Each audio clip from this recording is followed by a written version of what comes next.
ನಮಸ್ತೆ ಫ್ರೆಂಡ್, ಎಲ್ಲರೂ ಹೆಂಗಿದ್ರಿ? ಎಲ್ಲರೂ ಆರಾಮಾಗಿದ್ದೀರಿ ಅಂತ ಅಂದ್ಕೊಂಡು ಇಲ್ಲಿ ನಾನು ಆರಾಮಾಗಿದ್ದೀನಿ. ಇವತ್ತೊಂದು ನಾನು ರೆಸಿಪಿ ತೊಗೊಂಬಂದಿದ್ದೀನಿ. ಇದು ಟಿಫನ್ ಬಾಕ್ಸಿಗೆ ಮಕ್ಕಳಿಗೆ ತುಂಬ ಇಷ್ಟಪಡುವಂಥ ಟಿಫನ್. ಇದು ತುಂಬ ಚೆನ್ನಾಗಿರುತ್ತೆ. ಮತ್ತು ಸಂಜೆ ಟೈಮು, ಬೆಳಗ್ಗೆ ಟೈಮು ನಮಗೆ ಸ್ಪೈಸಿ ತಿನ್ನಬೇಕು ಅಂದಾಗ ಮಾಡ್ಕೊಂಡು ಒಂದು ಸಲ ತಿನ್ನಿ. Welcome back my YouTube channel.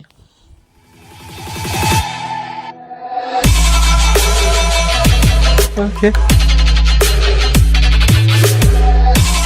ಬನ್ನಿ ಇಲ್ಲಿ ಯಾವ ಥರ ಮಾಡೋದು ಅಂತ ಅಂದ್ಬಿಟ್ಟು ತೋರಿಸ್ತೀನಿ. ಇಲ್ಲಿ ನಾನು ಒಂದು ಸ್ಪೂನು ಕಡಲೆ ಬೀಜ ಮತ್ತು ಜೀರಿಗೆ, ಸಾಸಿವೆ, ಉದ್ದಿನಬೇಳೆ, ಕಡಲೆಬೇಳೆ ಒಂದು ಪಾತ್ರೆಯಲ್ಲಿ ಹಾಕಿಟ್ಟಿದ್ದೀನಿ. ಮತ್ತು ಇಲ್ಲಿ ಕರಿಬೇವು ಸೊಪ್ಪು, 2 ಹಸಿಮೆಣಸಿನ್ಕಾಯಿ ಮತ್ತು ಶುಂಠಿ ಬೆಳ್ಳುಳ್ಳಿ ಪೇಸ್ಟ್ ಇಟ್ಟಿದ್ದೀನಿ. ಇಲ್ಲಿ ನಾನು ಅನ್ನನ ಮಾಡಿಟ್ಟು ಸ್ವಲ್ಪ ಆರೋಕ್ಕೆ ಇಟ್ಟಿದ್ದೆ ನಾನು ಅನ್ನನ. ಈ ಅನ್ನಕ್ಕೆ ನಾನೀಗ ಒಂದು 1.5 ಸ್ಪೂನಷ್ಟು ನಾನು ಅಚ್ಚ ಪೌಡ್ರ್ ಹಾಕ್ತೀನಿ. ಇಲ್ಲೇ ಹಾಕೋದ್ರಿಂದ ಟೇಸ್ಟು ಅಷ್ಟೇ ಚೆನ್ನಾಗಿ ಕೊಡುತ್ತೆ ಇದು. ಮತ್ತು ಇಲ್ಲಿ ಅರಿಶಿನ ಪೌಡ್ರ್ ಹಾಕ್ತಾಯಿದ್ದೀನಿ ನಾನು ಸ್ವಲ್ಪ. ಮತ್ತು ರುಚಿಗೆ ತಕ್ಕಷ್ಟು ಉಪ್ಪು ಹಾಕ್ತಾಯಿದ್ದೀನಿ. ಈಗ 3 ಹಾಕಿಬಿಟ್ಟು ನಾವು ಇದನ್ನು ಚೆನ್ನಾಗಿ ಮಿಕ್ಸ್ ಮಾಡಬೇಕು. ಇಲ್ಲಿ ಸ್ಪೂನ್ನಲ್ಲಿ ಕಲಸೋಕ್ಕಿಂತ ನಾವು ಕೈಯಿಂದನೇ ಕಲಸಿದ್ರೆ ಇನ್ನೂ ಚೆನ್ನಾಗಿರುತ್ತೆ. ಎಲ್ಲ ಹೊಂದ್ಕೊಳ್ಳುತ್ತೆ ಮತ್ತು ಖಾರ, ಉಪ್ಪು ಎಲ್ಲನೂ ಅನ್ನಕ್ಕೆ ಚೆನ್ನಾಗಿ ಹೊಂದ್ಕೊಳ್ಳುತ್ತೆ ಇದು. ಇಲ್ಲಿ ಚೆನ್ನಾಗಿ ಮಿಕ್ಸ್ ಮಾಡಬೇಕು.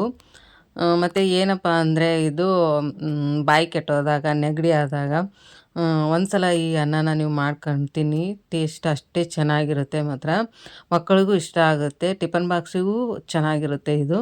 ಈಗ ಇದಕ್ಕೆ ನಾನು ಒಗ್ಗರಣೆ ಹಾಕ್ಕೊಳ್ಳೋಕ್ಕೆ ಒಲೆ ಮೇಲೆ ಒಂದು ಪಾತ್ರೆ ಇಟ್ಟಿದ್ದೀನಿ. ಒಲೆ ಹೊತ್ತಿಸ್ಕೊತೀನಿ. ಈಗ ಪಾತ್ರೆ ಕಾದ್ಮೇಲೆ ನಾನು 2 ಸ್ಪೂನ್ ಎಣ್ಣೆ ಹಾಕ್ತೀನಿ. ಎಣ್ಣೆ ಇಲ್ಲಿ ಸ್ವಲ್ಪನೇ ಹಾಕಬೇಕು, ಜಾಸ್ತಿ ಏನು ಎಣ್ಣೆ ಬೇಡ. ಮತ್ತು ಸಂಜೆ ಟೈಮು ನಮಗೆ ಸ್ವಲ್ಪ ಏನಾರ ಸ್ಪೈಸಿ ತಿನ್ನಬೇಕು ಅನ್ನಿಸ್ದಾಗ ಒಂದು ಸಲ ಈ ಅನ್ನ ನೀವು ಮಾಡ್ಕೊಂಡು ತಿನ್ನಿ. ನೀವೇ ಹೇಳ್ತೀರ ತುಂಬ ಚೆನ್ನಾಗಿತ್ತು ಅಂತ ಅಂದ್ಬಿಟ್ಟು. ಅಷ್ಟೇ ರುಚಿಯಾಗಿರುತ್ತೆ. ಮಾತ್ರ ಮಕ್ಕಳಿಗೂ ತುಂಬ ಇಷ್ಟಪಡ್ತಾರೆ ಇದನ್ನು. ಈಗ ನಾನು ನೋಡಿ ಅಲ್ಲಿ ಆವಾಗಲೇ ತೋರಿಸಿದ್ನಲ್ಲ, ಕಡಲೆಬೀಜ, ಉದ್ದಿನಬೇಳೆ, ಕಡಲೆಬೇಳೆ, ಜೀರಿಗೆ, ಸಾಸಿವೆ ಎಲ್ಲ ಒಟ್ಟಿಗೆ ಹಾಕಿ ನಾನು ಎಣ್ಣೆಲೇ ಫ್ರೈ ಮಾಡ್ಕೊತಾ ಇದ್ದೀನಿ. ಇಲ್ಲಿ ಕಡಲೆಬೀಜ ನೋಡಿ ಎಲ್ಲ ಕೆಂಪಗಾಗಿದ್ದಾವೆ. ಇಷ್ಟ ಆದರೆ ಸಾಕು. ಈಗ ಶುಂಠಿ ಬೆಳ್ಳುಳ್ಳಿ ಪೇಸ್ಟ್ ಹಾಕ್ತಾಯಿದ್ದೀನಿ. ಈಗ ನಾನು ಹಸಿಮೆಣಸಿನ್ಕಾಯಿ ಮತ್ತು ಕರಿಬೇವು ಸೊಪ್ಪನ್ನ ಹಾಕಿಬಿಟ್ಟು ಚೆನ್ನಾಗಿ ಮಿಕ್ಸ್ ಮಾಡ್ತಾಯಿದ್ದೀನಿ. ಬೇಕು ಅಂದರೆ ಒಣಮೆಣಸಿನ್ಕಾಯಿನೂ ಹಾಕ್ಕೋಬೋದು ಇದಕ್ಕೆ. ತುಂಬ ಚೆನ್ನಾಗಿರುತ್ತೆ. ನೆಗಡಿ ಆದಾಗ ಅಂತೂ ಈ ಅನ್ನ ಅಷ್ಟೇ ಟೇಸ್ಟ್ ಕೊಡುತ್ತೆ ಬಾಯಿಗೆ. ನೋಡಿ ಈಗ ಚೆನ್ನಾಗಿ ಮಿಕ್ಸ್ ಮಾಡಿದೆ ನಾನು. ಇಲ್ಲೇನು ನಾನು ಉಪ್ಪು ಖಾರ ಏನೂ ಹಾಕ್ತಾಯಿಲ್ಲ, ಯಾಕಂದರೆ ನಾನೀಗ ಇಲ್ಲಿ ಅನ್ನಕ್ಕೆ ಹಾಕಿದ್ನಲ್ಲ, ಎಲ್ಲನೂ ನೀಟಾಗಿ ಮಿಕ್ಸ್ ಮಾಡಿದ್ದೀನಿ ನೋಡಿ. ಈಗ ಈ ಒಗ್ಗರಣೆನ ಅದಕ್ಕೆ ಹಾಕ್ಬಿಟ್ಟು ಕಲಿಸ್ಬೇಕು. ನಾನಿಲ್ಲಿ ಇಬ್ಬರಿಗೆ ಆಗುವಷ್ಟು ಅನ್ನನ ಮಾಡಿದ್ದೀನಿ. ತುಂಬ ಚೆನ್ನಾಗಿರುತ್ತೆ. ಮಾತ್ರ ಒಂದು ಸಲ ನೀವು ಟ್ರೈ ಮಾಡಿ. ಈಗ ನೋಡಿ ನಾನು ಎಲ್ಲ ನೀಟಾಗಿ ಮಿಕ್ಸ್ ಮಾಡಿಬಿಟ್ಟು ಈಗ ತಟ್ಟೆಗೆ ಸರ್ವ್ ಮಾಡ್ತಾಯಿದ್ದೀನಿ. ನೋಡಿ ಕಲರು ಎಷ್ಟು ಚೆನ್ನಾಗಿ ಬಂದಿದೆ.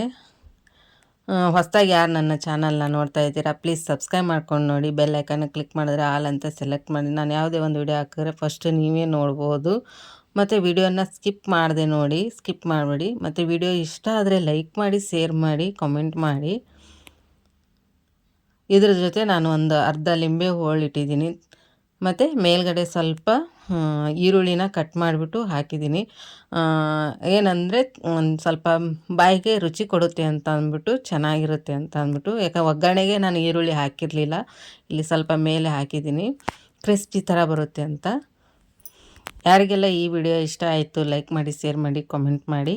ನಾನು ಮತ್ತೆ ಬರ್ತೀನಿ ಬೇರೆ ರೆಸಿಪಿಯೊಂದಿಗೆ. ಅಲ್ಲಿವರೆಗೂ ಎಲ್ಲರಿಗೂ ಬಾಯ್ ಆಲ್.